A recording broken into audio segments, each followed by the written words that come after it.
Et oui, c'est l'heure d'accueillir Xavier Louis qui anime les plus beaux détours de France, ce réseau qui regroupe les plus belles petites villes de France que l'on peut retrouver sur le site www.plusbeaudétours.com et puis dans le guide des 100 plus beaux détours réalisés avec Michelin et qui est offert dans les villes labellisées. Bonjour Xavier Louis. Bonjour Benjamin, bonjour à tous. Bon, après Clisson et Châtillon-sur-Seine, cette semaine, vous nous proposez aujourd'hui un détour malin en Charente.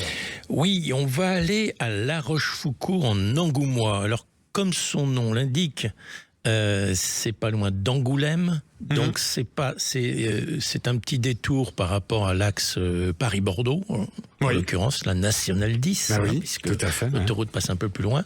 Mais voilà, donc c'est un vrai détour, mais pas trop compliqué, j'allais dire. J'ai envie de dire que c'est un détour facile. Et ce qui est intéressant alors de La Rochefoucauld, c'est son château. Moi, que je trouve assez remarquable, je veux dire, méconnu, je trouve, par rapport à ça. Moi, je trouve vraiment que c'est un des plus beaux châteaux de France. Donc, à visiter. Ah oui, c'est un des plus beaux châteaux de France. Ce qui est intéressant aussi, c'est que la famille propriétaire, la famille La Rochefoucauld, est propriétaire depuis plus de 1000 ans. Vous vous rendez compte? Et alors, ce château, moi, je suis assez bluffé par sa cour intérieure, d'abord. Très, très belle. Et puis, il est meublé. Il y a notamment, aussi, c'est assez étonnant, il y a 3 bibliothèques qui sont dans un style différent. Mais vraiment, c'est vraiment intéressant à découvrir. Si vous avez la chance en plus, parce qu'elle organise beaucoup de visites, ça va être de faire la visite avec la duchesse de La Rochefoucauld, qui vous raconte en plus. Non, mais c'est sympathique. Ça donne, j'imagine. Quand on fait une visite comme ça, quand on peut en plus avoir un membre de la famille, je veux dire, c'est la meilleure des visites. C'est un très très beau souvenir.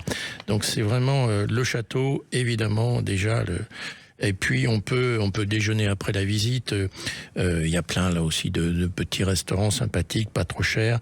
Mais par exemple chez Steph ou au Moulin du Château, notamment là vous êtes au bord de la Tardoire. La Tardoire, c'est une jolie rivière, comme on a souvent dans nos plus beaux détours, les jolies petites rivières agréables qui donnent du charme à la ville. Qui donnent envie de se poser, de profiter. Le programme pour l'après-midi, vous nous proposez quoi, Xavier? Eh ben, de se balader dans la ville. Elle n'est pas très très grande, donc voilà, c'est pas une trop longue balade. Il y a la Halle au Grain, qui est un monument intéressant. Le cloître est très intéressant, avec un pisé notamment. Je trouve ce cloître, j'aime beaucoup ce cloître. La collégiale aussi, rentrer dans la collégiale. Et puis alors, vous avez, c'est une particularité à La Rochefoucauld, 3 chocolateries dans la ville. Alors moi, j'ai une appétence particulière pour un pâtissier chocolatier qui est dans la rue principale, qui fait les fameuses pichottes. Alors ça, c'est très fin. C'est quoi? Ça ressemble à quoi? C'est un chocolat avec évidemment une recette secrète, conservée de siècle en siècle. Faut garder le secret. Bon, il me semble que c'est à La Rochefoucauld aussi qu'on fabrique les célèbres charentaises, c'est ça? Absolument, Benjamin. Vous avez tout à fait raison. C'est là qu'elle est vraie charentaise. C'est la famille Rondineau. C'est prenant plus d'1 siècle. Alors ça peut se visiter. C'est fermé évidemment les 3 premières semaines d'août parce que c'est un petit atelier. Mais là, on vous explique le cousu retourné quand vous visitez.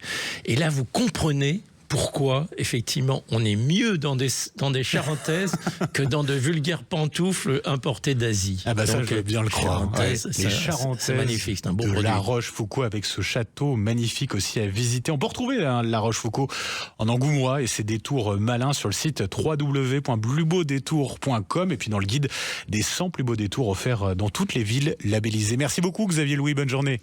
À demain.